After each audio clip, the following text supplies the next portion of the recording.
আরেকটি বিষয় মাননীয় সদস্যবৃন্দ আপনাদের দৃষ্টি আকর্ষণ করছি।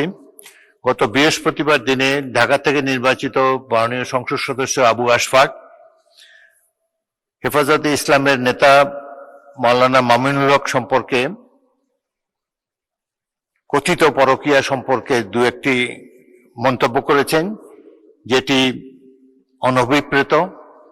সেটি যেহেতু যার পক্ষে সংসদে এসে আত্মপক্ষ সমর্থন করার সুযোগ নেই, তার সম্পর্কে বিরূপ মন্তব্য করা অনুচিত।